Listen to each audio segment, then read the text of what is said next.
Bol za Spojených štátov na návšteve a stretnutie, ktoré sme mali s poslancami, bolo prerušené s tým, že prezident chcel prijať nejaké zákony a poslanci povedali, to nám robiť nebude.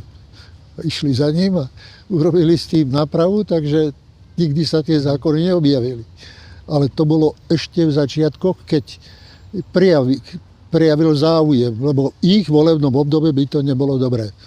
Takže si to každý hájí a hájí aj svojho voliča a jeho záujem. Keby dnes máte tú ústavnú väčšinu a ste predsedom vlády, čo by bola prvá vec, ktorú by ste spravili? Zmenili by ste tento volebný systém, alebo by to bola nejaká iná reforma, ktorú ste spomínali? Našťastie nie som predseda vlády, aj pre mňa. Ale keby som bol v takej situácii, aká je teraz, by som podal demisiu. No a prečo? Aby mohlo byť nové občianske rozhodnutie a pokus nájsť jednotu cieľov. To obdobie ďalšie by sa dalo prekryť vládou odborníkov, ktorá by mohla utlmiť ten vnútrostranický nezmyselný boj. Pretože zoberte, ak dneska vyjde Fico na tribúnu, tak hneď tá čiastka parlamentu sa stavia proti nemu. Nemusí nič hovoriť. Stačí im vidieť a sú proti. Ale proti prečo? Pre stranický záujem pomáha to štátu? Koho tým vlastne pomáhajú? Aký je vzťah k osobnostiam na Slovensku? Vlastne nie je vybudovaný. Ak ste väčšia osobnosť, hlava dole. Vyšnievate. To tiež nejde. Takže to sú otázky, ktoré tej slovenskej kultúre musia dozrieť.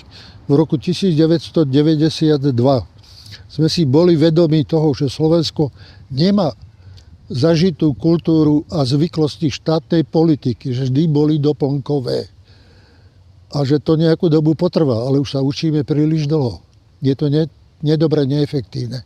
Takže bude musieť týmto zmenám dôjsť, ak chceme, aby sa zmenili pomery vôbec. Ale to sú nielen strany, to sú i médiá, to sú vplyvové skupiny, ktoré existujú. A potom tento systém náš, ktorý dneska umožňuje ešte jednu špinavú vec. Ľuďom z podsvetia sa ťahať a ísť do najvyšších funkcií. Máš peniaze, kúpiš si miesto. Kúpiš si médiá, kúpiš si reklamu. Verejnosť ťa nepozná, nie si podrobený kritike tej verejnosti, pre 99% si anonymná tvár a naraz bude štátnik a predtým podsveťák. Tak toto nejde. Takže vy by ste podali ako vlastne v takejto situácii demisiu kvôli tej politickej kultúre, ktorá tu je? Áno, v pokuse nájsť riešenie